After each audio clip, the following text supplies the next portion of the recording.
قان إليه فائز ولان الله الله يا الله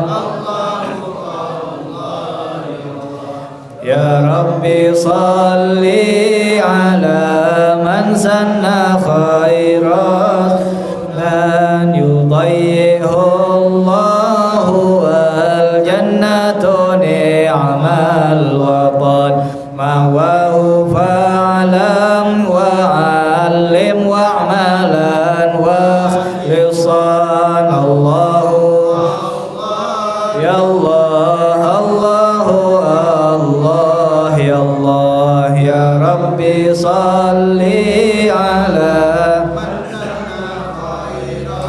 سنن وزاهمها الفضائل بالركب وقربا ولا تضيع فقد ضيعتك من زمان الله الله الله يا الله يا ربي صل على من تغنم العمر من قبل الحناث والكفن يا ربي وفقنا لأحسن سنن الله الله الله يا الله يا ربي صل على سنن واختم بخير إذا حان السفر والظعن وصل ربي وسلم كلما ردحان الله الله يا الله الله الله يا الله يا ربي صل على من سن خير السنن على رسولك قاسم مجل الفتن والآل والصحب والتابع لهم في الرسل الله يا الله الله الله يا الله يا ربي صل على Assalamualaikum warahmatullahi wabarakatuh. Bismillahirrahmanirrahim. Alhamdulillahi rabbil alamin wa bihi nasta'in ala umuri dunya waddin. Wassalatu wassalamu ala sayyidina Muhammadin khatamin nabiyyin wa ala alihi wa sahbihi ajma'in. Subhanaka la ilma lana illa ma 'allamtana innaka antal alimul hakim. Tab alaina ya rabbi innaka antat tawwabur rahim. Wala hawla wala quwwata illa billahil aliyyil azim. Allahumma aghnina bil ilm wa zayyinna bil hilm wa akrimna taqajjimna bil afiyah. Allahumma inna na'udzubika min ilmin la yanfa wa min qalbin la yakhsha wa amalin la yurfa wa du'ain la yustajabu lah. Rabbi shrah li sadri wa yassir li amri wa hlul 'uqdatam min lisani yafqahu qawli waghfir dhunubi bi jahin nabi wa sallallahu ta'ala ala sayidina Muhammadin nabil ummi wa ala alihi wa sahbihi wa sallam walhamdulillahi rabbil alamin. Ma'asyil hadirin, alhamdulillah thumma alhamdulillah thumma alhamdulillah. Bersyukur kita kepada Allah Subhanahu wa taala, berterima kasih kita kepada Allah Subhanahu wa taala yang mana Allah Subhanahu wa taala telah mengizinkan kita untuk kembali berkumpul di perkumpulan yang insyaallah akan banyak kita mendapatkan rahmat dari Allah Subhanahu wa taala, di perkumpulan yang insyaallah kita bakal banyak mendapatkan ampunan dari Allah Subhanahu wa taala, di perkumpulan yang insyaallah segala niat, hajat dan keinginan kita akan disampaikan oleh Allah Subhanahu wa taala. Amin ya rabbal alamin. Ma'asyil hadirin, alhamdulillah kita pun telah sukses menjalankan acara Maulid Nabi kita Muhammad SAW di Kota Mentok dan sekitarnya. Mudah-mudahan seluruh acara Maulid yang kita hadiri, yang kita dukung, yang kita support, insyaallah semuanya bakal dipandang dan dinilai oleh Nabi kita Muhammad sallallahu alaihi wasallam. Mudah-mudahan langkah kaki antum menuju tempat-tempat maulid tersebut akan dilihat oleh Nabi kita Muhammad sallallahu alaihi wasallam, dan segala usaha kita untuk meramaikan, memberikan semangat dalam acara maulid Nabi kita Muhammad insyaallah bakal mendapatkan perhatian khusus dari Nabi kita Muhammad sallallahu alaihi wasallam. Dan mudah-mudahan setelah kita menghadiri acara Maulid Nabi kita Muhammad sallallahu alaihi wasallam, insyaallah kita termasuk orang-orang yang mendapatkan keberkahan dari Allah Subhanahu wa taala. Sebagaimana pengarang Maulid yang kita kemarin baca, yaitu Al-Imam Al-Arif Billah Al-Habib Ali bin Muhammad bin Husain Al-Habsyi, beliau mengatakan tidak ada sesuatu hal yang lebih menyenangkan hati Nabi kita Muhammad daripada 3 hal yang membuat Nabi kita Muhammad suka banyak. Kita membantu orang, Nabi Muhammad suka. Kita seperti ini, Nabi Muhammad suka. Tapi tidak ada yang lebih disukai sama Nabi kita Muhammad daripada 3 hal. Seperti yang kemarin juga disampaikan oleh guru kita Al-Habib Muhammadul Bagir bin Yahya Al-Kab di Masjid Jami. 3 hal yang paling disukai oleh Nabi kita Muhammad. Apa itu? Yang pertama, menuntut ilmu. Jadi kalau seandainya antum mau tahu, ketika antum memakai baju di rumah, mencari baju, menyiapkan kendaraan, berjalan, bini kita nanya, nah kemana bang? Nah majlis. Nah mulai kita pakai baju, mulai kita nyari kunci, mulai kita berkendara, mulai kita menuju tempat tersebut, itu sudah sangat membuat bahagia Nabi kita Muhammad sallallahu alaihi wasallam. Jadi jangan kita melihat hal-hal zahir saja. Makanya Ustadz Mat Ade, beliau termasuk orang yang luar biasa. Beliau sering mengatakan kalau kita pergi majelis, jangan melihat zahir, jangan melihat ruangannya, jangan melihat yang ngundang gitu, jangan melihat rumah orang yang kita hadir, tapi lihatlah apa yang diberikan oleh Allah dari segi batin. Ampunan, rahmat, semuanya bakal diberikan oleh Allah Subhanahu wa taala. Kita punya orang tua bakal diampunkan sama Allah. Itu hal-hal yang gaib, hal-hal yang batin yang tidak bisa kita lihat dengan mata kita. Makanya beliau mengatakan jangan melihat majelis ilmu dari zahir. Oh, di sini makan udang, di sini makan bakwan udang, misalnya. Di sini makan kue, di sini makan nasi. Di sini ruangan AC, di sini orang miskin rampu redup.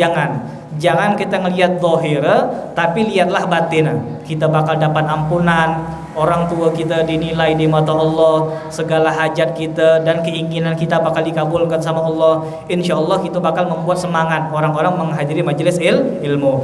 Maka ketika kita datang ke majelis ilmu, itu sangat disukai oleh Nabi kita Muhammad sallallahu alaihi wasallam. Seperti ayah dari pengarang Bidayatul Hidayah, Al-Imam Ghazali.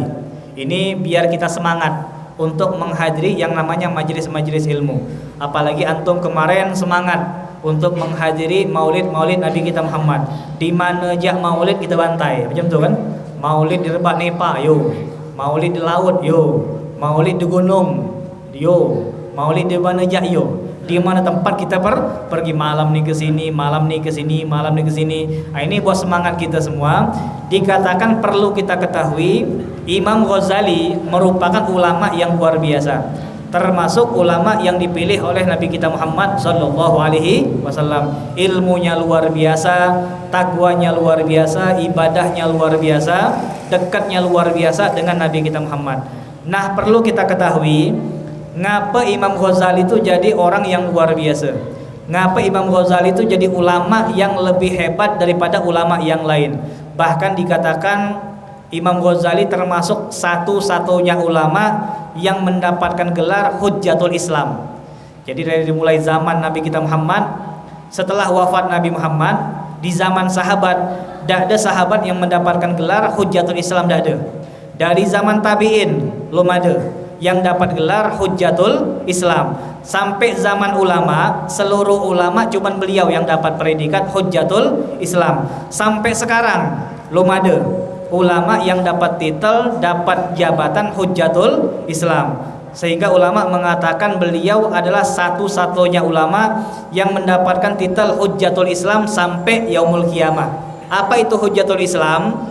Yang namanya orang kalau mendapatkan gelar Hujjatul Islam, kalau dia ngomong apa aja kita harus percaya.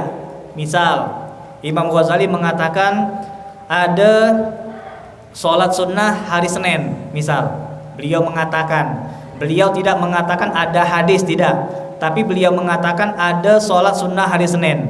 Kalau seandainya ini ucapan keluar dari mulut beliau, maka kita harus percaya dan tidak boleh bertanya dengan dalil. Wahai Imam Ghazali, apa dalil? Tidak. Atau kita mengatakan demikian, Imam Ghazali mengatakan hari Senin itu ada sembahyang sunnah. Apa dalil? Tidak perlu. Kenapa? Ucapan Imam Ghazali sudah menjadi dalil, mirip dengan Nabi kita Muhammad SAW.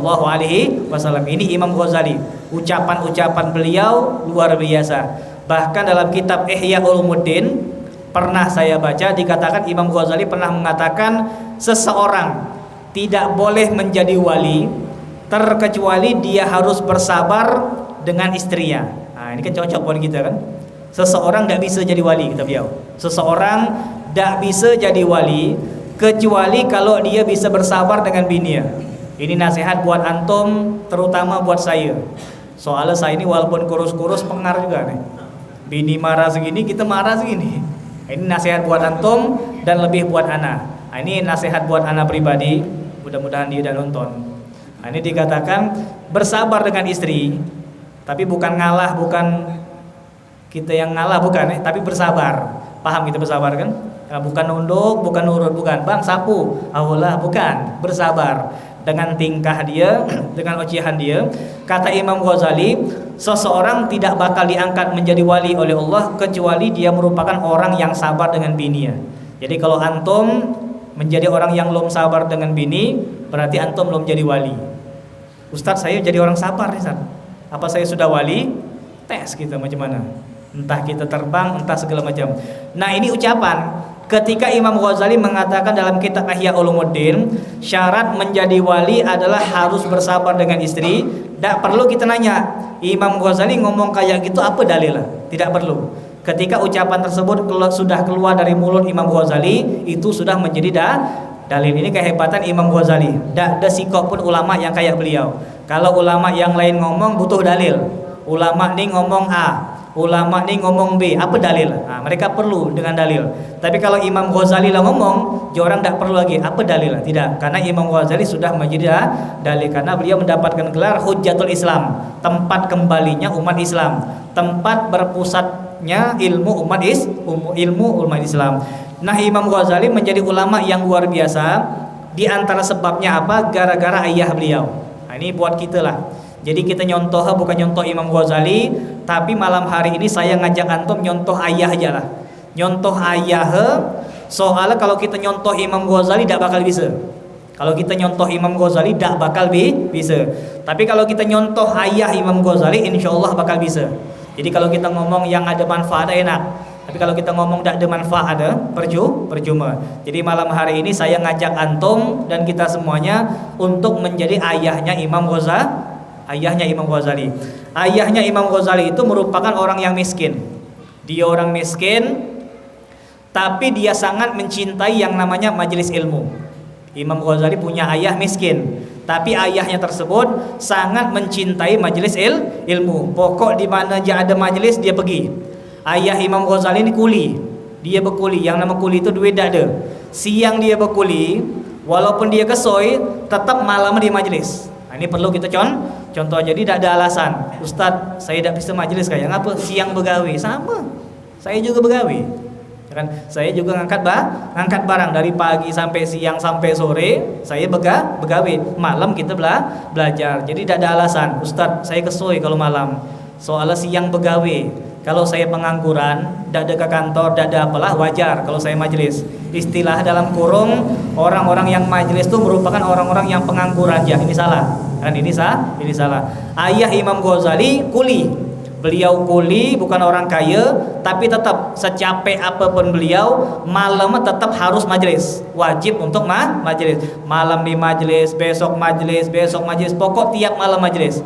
Dan perlu kita contoh, setiap ayah Imam Ghazali majelis, dia berniat, ya Allah, kuni orang miskin, tapi kau kepengen anakku nanti jadi kayak ustadz tuh. Nah ini kita harus nyontoh kayak antum lah. Kayak antum hadir ke majelis Habib Bagir, pasang niat, jangan ndak sama sekali. Ya Allah, alangkah sedap jadi Habib Bagir, belajar ke Sukabumi, belajar ke Mekah, ilmunya banyak, sampai pulang bermanfaat ilmu, bisa ngajak orang dekat kepada Allah. Alangkah sedap, alangkah nikmat Habib Bagir. Ya Allah, tolong jadikanlah anakku kayak Habib Bagir. Ini Imam Ghazali punya ayah kayak gini. Setiap dia belajar dengan sikap guru, dia pasti bilang, ya Allah, jadikanlah anakku kayak guru yang nih.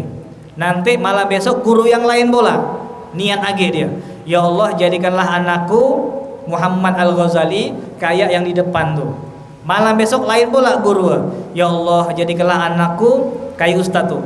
Jadi kalau bahasa gampangnya, seluruh apa yang ada pada ustaz-ustaz yang pernah dia lihat tadi numpuk di pada Imam Ghazali. Ayahnya tadi punya anak dua, diberi nama Ahmad dengan Muhammad. Ayah punya anak dua, Ahmad dengan Muhammad. Muhammad ini nanti jadi Imam Ghazali. Ahmad kakak. Sehingga orang nanya, wahai bapak, ngapa kau punya anak dua diberi nama Ahmad Muhammad? Apa kata dia? Tidak ada nama yang lebih bagus daripada nama Nabi Muhammad. Nama Nabi Muhammad Ahmad dengan Muhammad, di langit dan di bumi namanya Ahmad dan Muhammad. Maka aku beri nama anakku Ahmad, siko Muhammad. Nah ini ayah Imam Ghazali rutin majelis. Dia niat apa? Dia niat mudah-mudahan berkat dia rajin majelis, keberkahan Allah turunkan buat anak dia tadi. Dia kepengen menjadikan anak tadi jadi ulama. Singkat cerita, ayah tadi dalam mulai sakit, maklum yang nama kuli berat itu kan, bisa ngerok tenaga badan dia kan, kesehatan berkurang kan, siang begawe malam majelis, sakit badan kita kan, mungkin dapat macam-macam lah, kurang istirahat atau segala macam, jadi siang begawe malam majelis. Tak lama kemudian ayah sakit keras, dia ngerasa bakal meninggal, akhirnya dia ngambil simpanan dia. Walaupun dia kuli, dia punya tabungan sikit, tapi dia kuli tapi dia punya simpanan. Dia punya simpanan duit sedikit. Dia bilang sama kawan, wahai kawanku, kaya badanku ni lah sakit, kaya lama lagi ku ni dak lama lagi sebentar lagi ku ni bakal mati. Nanti kalau seandainya ku ninggal, peganglah duit ni, tolong kau jadikan duit ni untuk pendidikan anakku.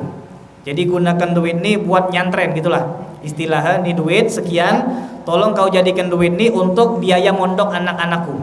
Anakku Dwiko Ahmad dengan Muhammad, tolong pondokkan dia. Nih duit dah. Diterima sama orang tadi, bener. Besok pagi dia ninggal. Kan ayah ninggal, setelah ninggal diurus, dipanggil dua orang tadi, Ahmad dengan Muhammad. Imam Ghazali dengan abang dipanggil. Wahai Muhammad, wahai Ahmad, ayah eka nitip kenika dua samaku. Kan? Nitip kenika samaku dan disuruh gunakan duit ini untuk kalian mondok. Oh, baiklah. Wahai teman ayahku, kata jorang dua, kecil jorang dua. Dibuka duit tadi, yang ke dia banyak lah kan. Kalau kita nak mondok berapa butuh biaya? Sukabumi berapa? 10-20 juta lah kan gitu kan, butuh duit 10-20 juta. Pas dibuka, dak nyampai 10 juta, dak nyampai 5 juta. Hanya untuk masa beberapa bulan makan jorang berdua aja lah. Istilah kalau bahasa kita nih, taruhlah 2,5 juta lah. Kan 2,5 juta.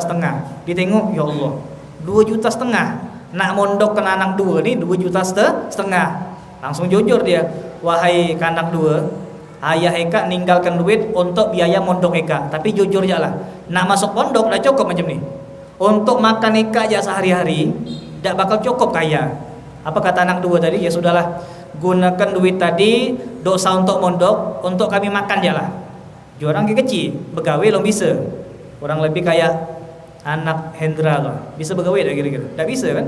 Jadi duit 2,5 juta tadi digunakan untuk anak-anak ini makan, untuk makan dia, untuk berobat dia. Tak lama kemudian, baru masa beberapa bulan atau setahun 2 tahun, duit itu habis. Dibantai makan terus kan, begawe dah makan. Walaupun Indomie, lama-lama 2,5 juta tadi habis. Kapan habis? Bingung kawan tadi. Ya Allah, kanak belum besar, ilmu belum dapat, duit habis. Berarti yang menanggung dia ku macam tu. Ya Allah, berarti ini orang meninggalkan beban buatku. Akhirnya gara-gara kawan tadi juga miskin, tak punya duit, Dia bilang sama anak dua tadi, Imam Ghazali dengan Habib Ahmad, Imam Ahmad, kakaknya Imam Ghazali, wahai anak dua dari teman aku, jujur jalah, nak nanggung makan eka, ku ni tak ada duit. Kujak makan kadang ada, kadang tak. Kalau nak nanggung eka berdua, kayak aku tak bisa lagi. Nak nelantarkan eka ke jalan, tak tega juga. Jadi intinya, ku bakal masukkan eka berdua ke pesantren yang gratis. Ya kan? Eka bisa numpang makan di sana. Jadi tujuan jorang berdua tinggal di pesantren tadi bukan buat belajar, bukan.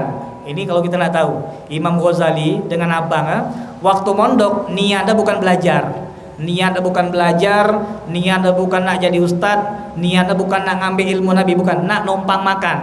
Jadi yang ada di pikir jorang, kalau kami mondok berarti makan gratis. Kata kawan ayah tadi. Benar apa tidak gratis? Benar. Jadi tujuan jorang mondok tadi apa? Dapat makan, dapat tempat tinggal, dapat tempat tidur, dapat ruangan. Nah, sehingga timbullah kalimat talabnal ilma li ghairillah fa'aba. Ini keluar kalimat dari Imam Ghazali, dulu kami pernah mencari ilmu bukan karena Allah. Apa maksudnya? Dulu jorang mondok niatnya bukan nyari ilmu, tapi niatnya untuk numpang berteduh, numpang tidur sama numpang makan. Nah, selama jorang niat numpang tidur, numpang makan, numpang berteduh, ilmu tak masuk.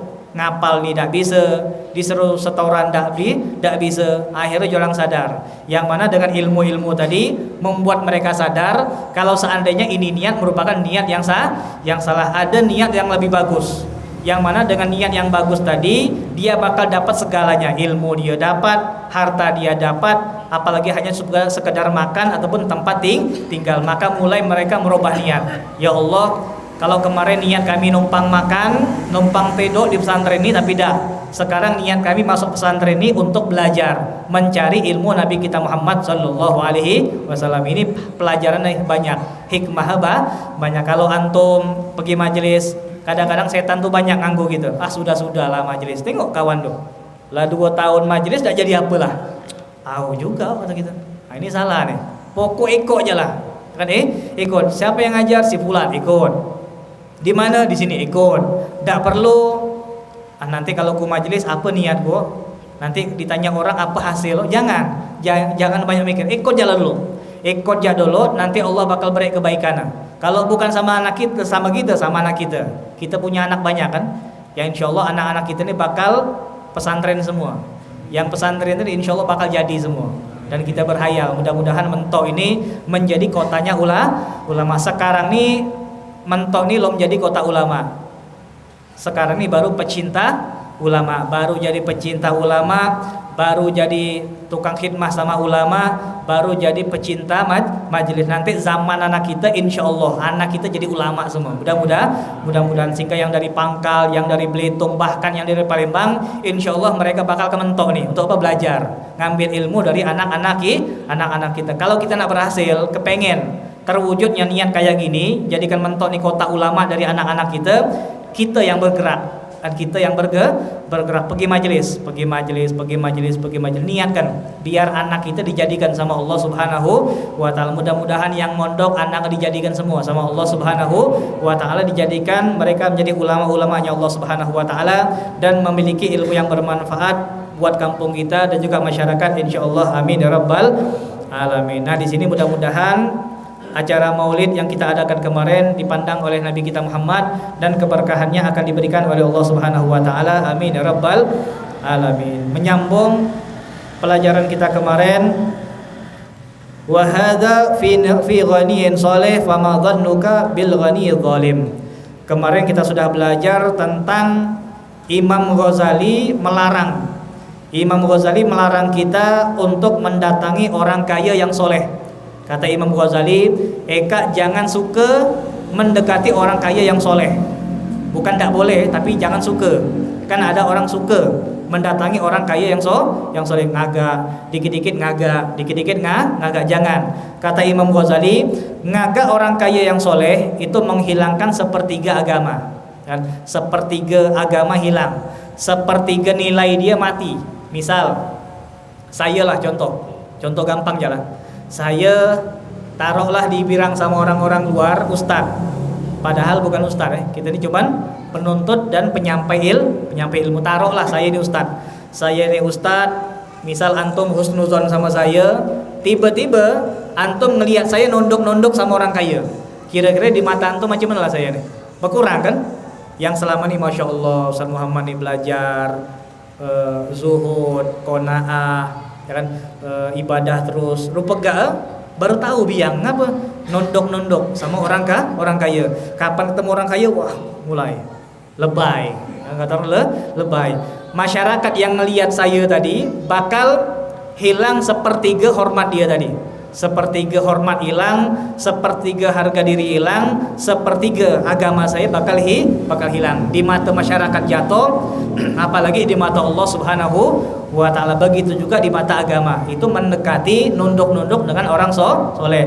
Lalu kata Imam Ghazali, bagaimana kalau seandainya kita nunduk-nunduk mencintai dekat dengan orang kaya yang zalim? Lebih parah lagi, ada orang kaya, ada pejabat. Kita tahu pejabat nih melegalkan miras misal. Pejabat nih melegalkan LGBT. Apa LGBT? Laki-laki ganteng, bini 3, laki sama laki, puan sama puan, ya kan? Pejabat nih mendukung ataupun memberikan tanda tangan untuk LGBT. Kita tahu nunduk dengan orang tadi ngabiskan semua agama kita, ya kan? Kita punya ilmu habis, kita punya sembahyang habis. Ngapa kita nunduk dengan orang yang melegalkan hal-hal yang diharamkan oleh Allah Subhanahu wa ta'ala.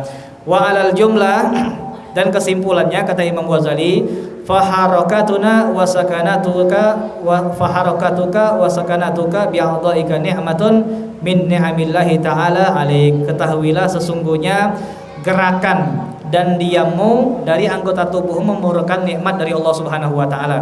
Yang pertama, kata Imam Ghazali, kalau badan kita bergerak, nah bisa macam ni. Nah, kita bergerak, itu merupakan nikmat dari Allah. Kita bisa diam pun, itu merupakan nikmat dari Allah Subhanahu wa ta'ala. Berapa banyak orang-orang yang diperban kayak mumi, dia bisa ngapalah. Pernah ada nonton film Mr. Bean? Pernah kan? Yang lehernya dikepan sama Mr. Bean macam ni. Wah, biar yang sakit tadi tekenyer, untuk macam ni juga kepengen. Tahu tekenyer? Tekenyer ni bahasa Arab pedalaman. Biar orang yang sakit itu tekenyer kan. Jadi kapan orang yang terpaku tadi, dia kepengen macam ni. Kayak ibu saya sebelah lah mati, kepengen dia gerakan. Nengok saya macam ni, kepengen dia. Saya tahu, ya kan? Makanya saya lebih banyak kalau seandainya ngagak ibu saya, untuk nyenangkan hati dia tadi, saya jarang pakai tangan kiri saya. Sallu ala Nabi. Mudah-mudahan tak hilang nikmatnya. Biar dia tak kecil hati tadi. Kan kadang-kadang kan saya macam ni. Nah, saya macam ni. Dia ngomong, "Weh, sedap ke bisa gunakan tangan dua." Saya terpetik, ya Allah. Berarti ibu saya ini kepengen gerakan tangan kiri. Nah, biar dia tak kecil hati tadi, setiap saya ngano ibu saya, kecuali nyalin butuh dua tangan, saya gunakan sikot tangan je lah. Yang sikotnya macam ni, untuk ngambil gelas. Nah, dijadikan di mata dia tadi, oh, sikot dua tangan sama je pegang. Nah, paham lagi kira-kira? Untuk biar dia tak ada kecil hati tadi. Nah, ini dikatakan orang yang macam ibu saya tadi, dia kepengen bergerak. Kaki kepengen bergerak, kepengen macam ni, tapi tak bisa-bisa.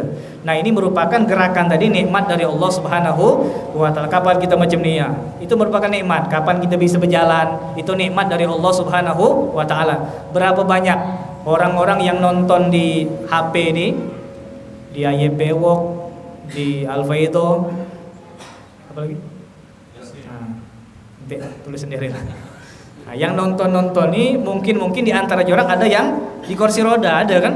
Kepengen, ya Allah, kapan diputar kamera, ya Allah, ramai ya, sedap, ada Mi Hasan, ada Mi Mus, ada Mi Ahmad. Wah, sebut ramai semua ni. Wih, sedap kumpul, tapi apa daya? Kaki tak bisa ke. Nah, ini perlu kita ketahui. Kita bergerak tadi itu merupakan nikmat dari Allah Subhanahu wa ta'ala. Diam pun merupakan nikmat dari Allah. Coba kalau seandainya badan kita bergerak terus, macam mana kira-kira? Macam mana kita tidur? Dah bisa tidur. Jadi diam nikmat, gerak pun nikmat dari Allah Subhanahu wa ta'ala. Fala tuharrik syai'an minha fi ma'siyatillahi azza wa jalla aslan. Makanya kata Imam Ghazali, bergerak itu merupakan nikmat dari Allah.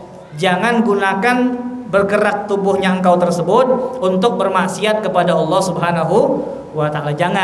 Jangan gunakan tubuh kita untuk bermaksiat kepada Allah Subhanahu wa taala dengan jari kita, dengan segala macam. Jangan bermaksiat dengan tubuh kita, atau bermaksiat dengan diamnya kita. Jangan. Ada orang yang bermaksiat dengan diam. Dengan diam. Misal gini. Ada orang yang kepengen maksiat, tetapi kalau seandainya dia ngelihat kita, tidak jadi dia maksiat. Tapi kita kepengen dia maksiat, jadi kita diam. Kita diam, dia udah nengok kita, maka dia pun bermaksiat. Itu dikategorikan sama Imam Ghazali termasuk diam yang menjadikan dia bermaksiat kepada Allah Subhanahu wa taala. Maka diamnya kita dicap oleh Allah sebagai maksiat. Kita harus keluar, kita harus negor, kita harus menampakkan badan kita, maju selangkah biar dia bisa nengok kita dan dia tidak bermaksiat kepada Allah Subhanahu wa taala. Diam, jangan bermaksiat. Bergerak pun jangan bermaksiat. Jangan gunakan tangan kita, mata kita, nengok orang puan lewat mulai. Gerakan bola mata jangan. Atau gunakan tajamnya kuping kita. Kapan ada si fulan, ngata si fulan, kita dengar samar-samar, tapi kita kan macam ni. Apa yang dia omong orang ni? Nah, ini hati-hati. Gunakan pergerakan untuk mendekati percakapan tadi, dikategorikan bermaksiat kepada Allah Subhanahu wa taala. Milha fi taatillahi ta'ala, dan gunakanlah tubuhmu tersebut untuk melakukan ketaatan kepada Allah Subhanahu wa taala. Jadi kapan badan kita bisa bergerak, gunakanlah untuk maksiat. Apa jalan? Seluruh nikmat yang Allah beri sama kita, gunakan itu sebagai jalan kita untuk melakukan ibadah kepada Allah Subhanahu wa taala. Kaki kita bisa berjalan, gunakan bisa berjalan tadi untuk ke majelis ilmu. Kita ke laut boleh, kita ke mall boleh. Ke mall di Mentok ada mall yang ada toko mall. Mall kan bahasa Arab apa mall kan? Mall sama. Jitu hilam mall, ya kan? Di Mentok cuma ada toko mall. Mall dah ada. Nah, ini dikatakan jalan ke mall boleh, jalan ke pasar boleh, tapi jadikan juga jalan kita ini pernah ke majelis ilmu. Jadi seimbang. Nanti ke majelis, nanti ke pasar, nanti ke rumah kawan kita, nanti kita nak main gitar, nak apa terserah. Yang penting ada langkah kita ke masjid, jadi seimbang. Jadi seimbang. Kita punya HP sama juga nih. Ini merupakan contoh yang bagus. Kita punya HP masing-masing kan. Karena kecil aja sekarang diharuskan pakai HP. Anak saya yang TK, yang SD tuh, udah disuruh pakai HP, ya kan. Nanti info-info dari kawan, orang punya grup. Kecil-kecil aja lah disuruh pakai HP. Nanti informasi pelajaran harus lewat HP. Jadi mau tidak mau kita beri anak kita HP. Kalau tidak ada HP, tidak tahu di informasi. Nah, ini contoh. Dapat HP, megang HP untuk keperluan zaman sekarang tidak apa-apa. Untuk WA, untuk apa. Tapi gunakan juga HP kita tadi untuk ibadah kepada Allah Subhanahu wa taala. Makanya ana sering mengajak antum semuanya yang live streaming ataupun anggota majelis yang punya HP. Antum punya HP tak kira-kira? Punya HP tak? Punya HP kan? Saya dah minta nih, cuma nanya. Punya HP kan? Nah, gunakan HP tadi.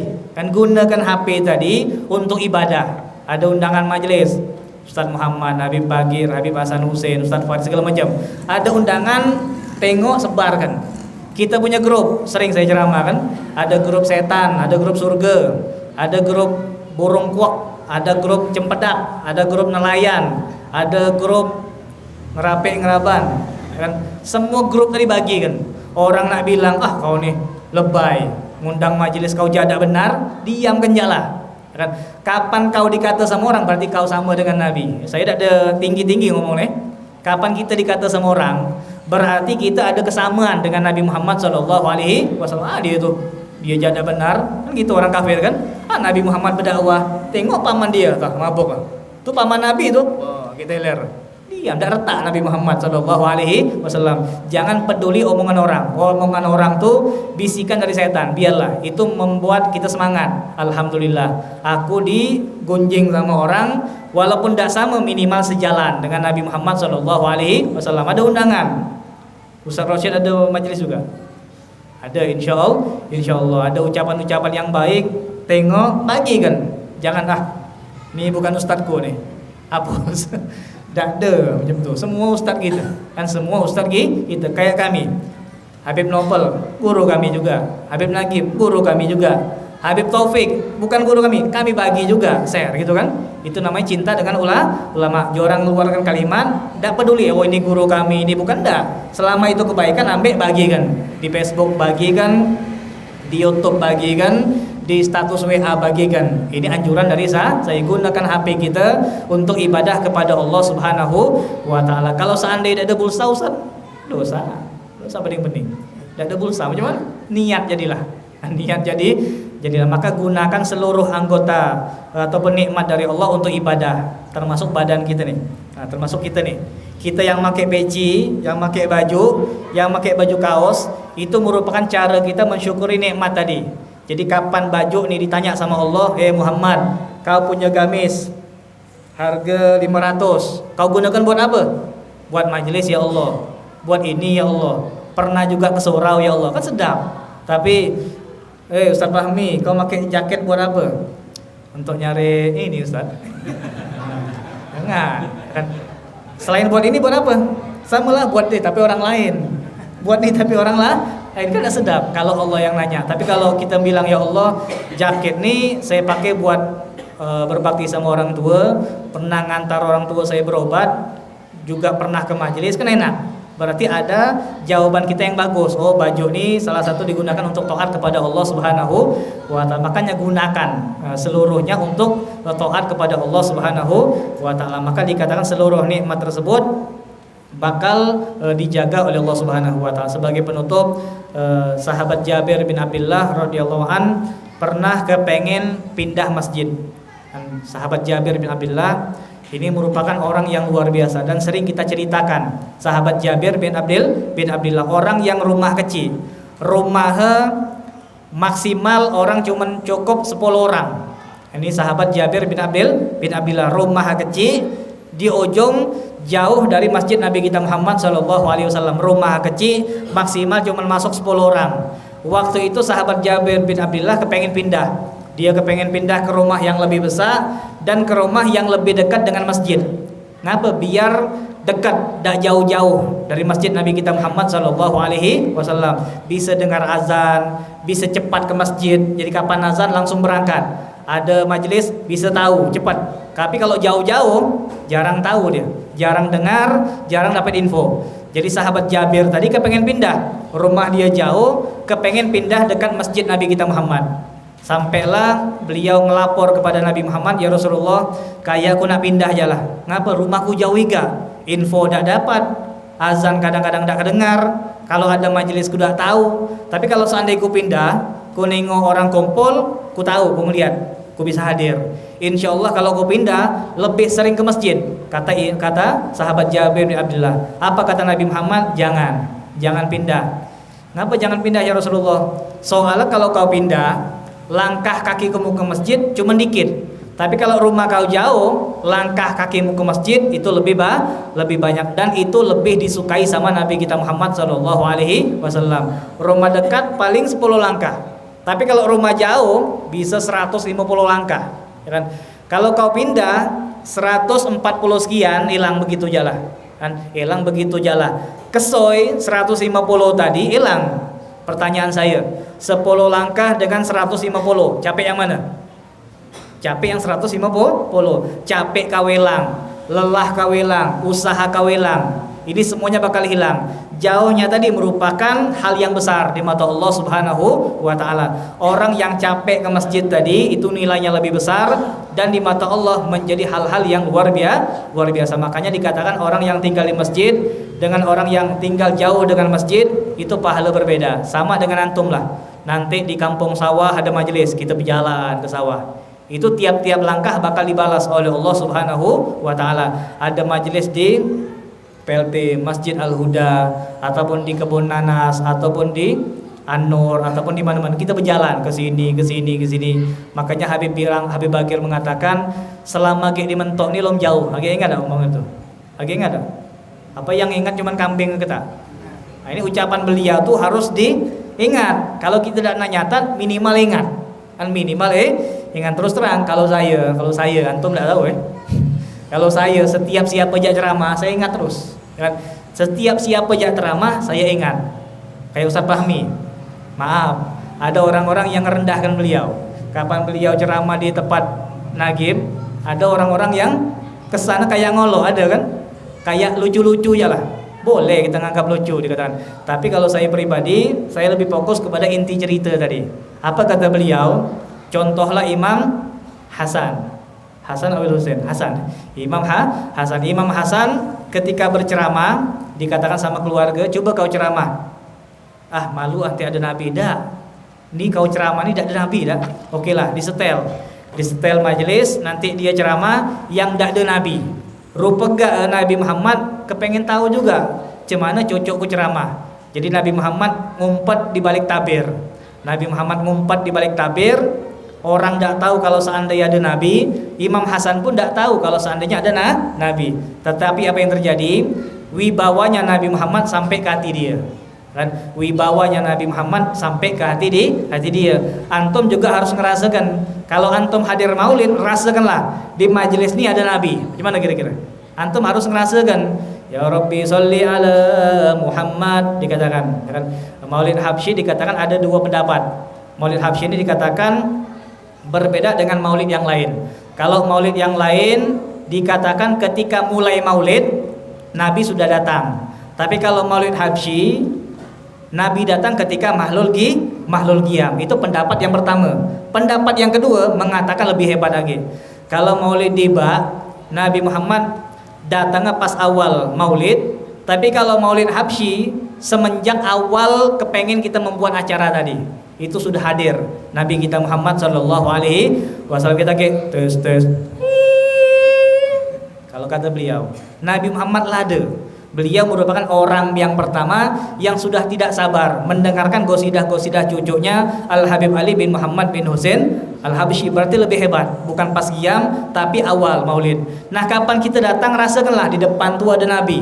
Kan? Kalau kita ngerasa di depan tuh ada Nabi Muhammad, kita bakal sopan. Kan? Kita bakal sopan, kita bakal baca, kita bakal khusyuk, kita bakal salawat, hati kita bakal lekat. Ngapa? Kita yakin di depan tuh ada Nabi Muhammad sallallahu alaihi wasallam. Tapi tidak perlu kita mengatakan kau nengok dah semalam Nabi Muhammad. Dah? Loh. Agak jauh. Ngapa kau ni makan kacang pas maulid? Berarti kau ni dah tengok Nabi, yo. Nengok maulid Nabi dah? Dah. Agak jauh. Kalau ku minum tak sempat, makan kacang tak sempat, soalnya ku yakin ada Nabi. Salah juga macam tu. Ya kan? Kita makan tak apa-apa, mau minum tak apa-apa. Ya kan? Yang penting hati kita ngerasakan di situ ada maulid Nabi kita Muhammad, hadir Nabi kita Muhammad sallallahu alaihi wasallam. Makanya sahabat Jabir kapan dia nak pindah dah diberi sama Nabi kita Muhammad sallallahu alaihi wasallam, karena dia bakal mendapatkan balasan dari capek sahabat Jabir yang dia keluarkan untuk taat kepada Allah Subhanahu wa taala. Maka mudah-mudahan kemarin yang hadir maulid, baik panitianya, baik yang menyiapkan rumah, baik yang mengundang, yang memberikan semangat, mudah-mudahan semuanya bakal mendapatkan balasan dari Nabi kita Muhammad sallallahu alaihi wasallam, dan mudah-mudahan wajah kita semua dilihat oleh Nabi kita Muhammad sallallahu alaihi wasallam.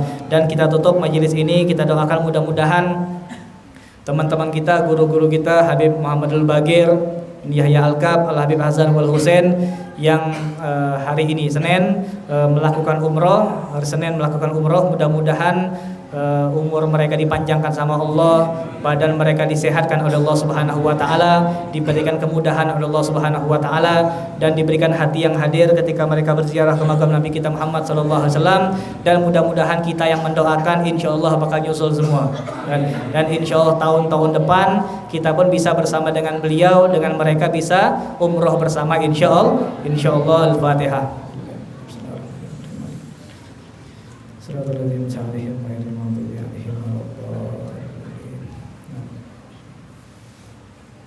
Amin.